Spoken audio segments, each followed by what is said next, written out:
today, and Red's going to be cooking.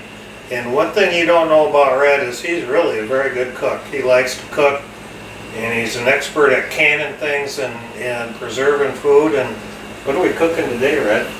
We're gonna roast the beaver, and we're gonna, just for good measure, we're throwing in the back half of a nutria. Ooh, nutria. That sounds good. It's not in the Catholic Guild cookbook, but the beaver recipe sure is. And while the recipe has specific ingredients, it's just an outline, because you can use whatever you have, vegetables or different kinds of meat even. So we're gonna use what we have here at hand. And we've got this meat all cleaned, we've got the vegetables prepped, and we're going to roast it in the oven, and we're going to look at it when it's done. And this was caught very recently, yesterday. Yesterday on the trap line we were running. Well, let's get cooking. All right, okay, what we're going to do is we're going to put this beaver in a roaster, and we're going to put in some stuff to flavor it up. I like garlic, I grow garlic, so I use a lot of garlic. You can use one or two if you don't like it very much, but I think it's a necessary ingredient. And we're going to put in a couple of medium yellow onions, because that's what was on sale at the store.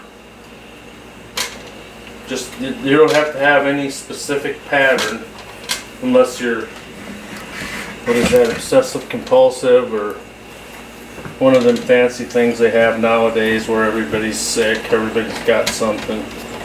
We just got beavers and food to cook. Well, and I got plenty of things going on upstairs, Red. Everybody knows that. But this is only a one-story house.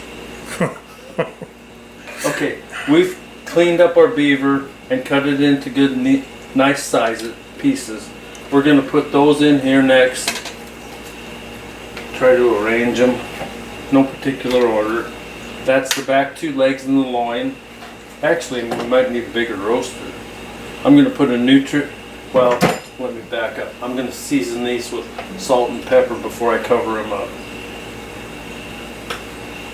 All right, are you going to use the Himalayan salt? You know it, and it's not even past the expiration date.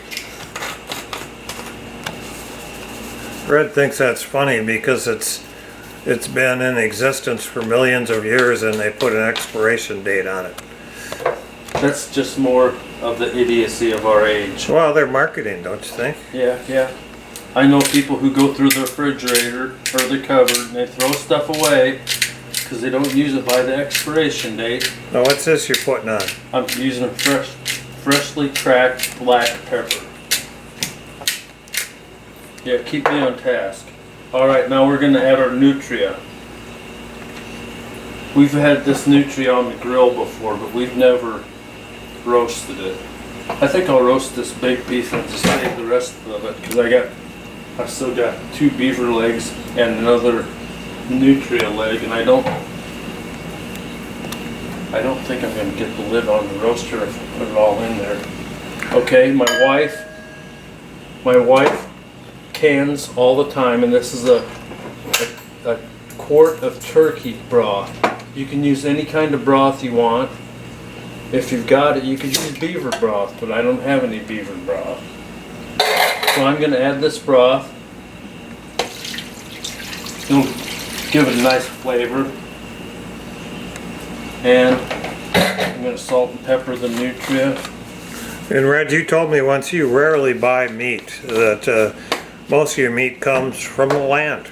Yeah, I'm trying not to eat red meat. And believe it or not, this, even though it looks red, it's not classified as red if I understand it right, because I've been eating mostly rabbits and squirrels and venison and once in a while a beaver.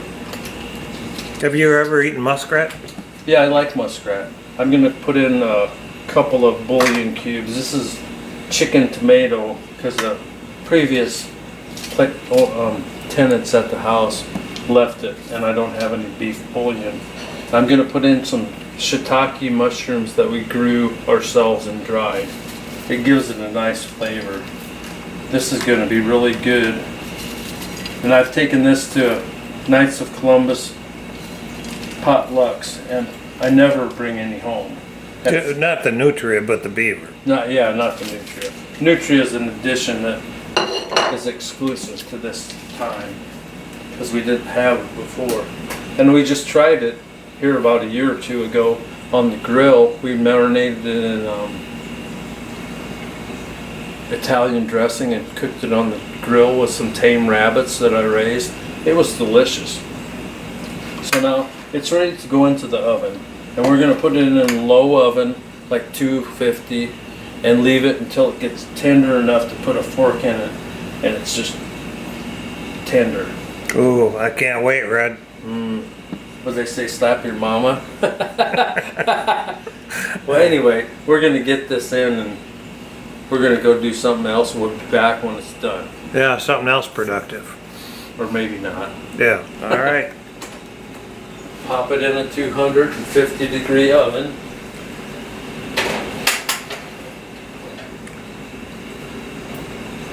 I always do good if I set a timer. Where the heck's a timer? I saw a timer around here somewhere. Well, you have one on your cell phone, Red. Oh yeah, how could I have forgotten? Yeah. All right, well, wait. Wiebe knives, voted one of Field & Stream's best hunting products. Every Wiebe knife comes with up to 24 wicked sharp replacement blades. After all, it's a Wiebe. Order your Wiebe knife today with up to 24 free replacement blades at wiebeknives.com. Oh, Red, you've outdone yourself here. Yeah, what is this? Yeah, don't tell us which is which. 'Cause Alright. we got beaver and nutria here. Okay. Well, I have to tell you, the nutria is too doggone tough. Oh, okay. It's still cooking. Oh, so this is all beaver. Yeah. Roasted beaver. And there goes one of the delicacies. The onions. Yeah, I didn't fish them all out. I love onions. That was for you.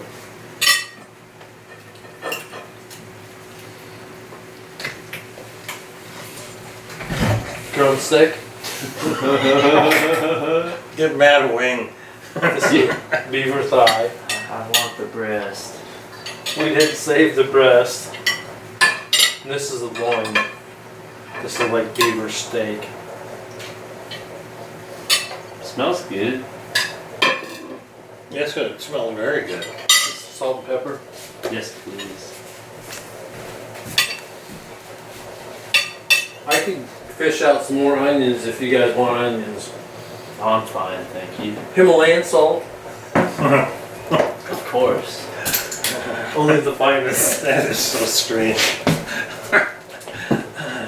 It's got minerals in it too, It's all that good stuff. with none of the bad stuff. Yeah, this portion of Wiebe Trapline Adventures is brought to you by Himalayan salt. Pink salt. Pink salt. Himalayan pink salt. Himalayan pink salt.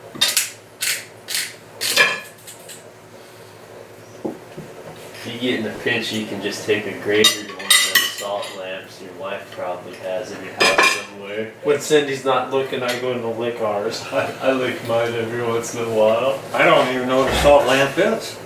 It's a big block about the size of your Powerade bottle, just a rock of that salt.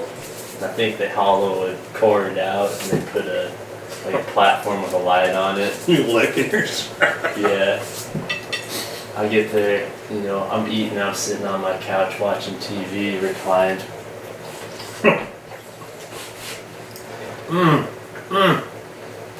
It is really good. It's a good batch. I know on a cooking show you're supposed to just go into convulsions with how good it is, but Just it is really good though.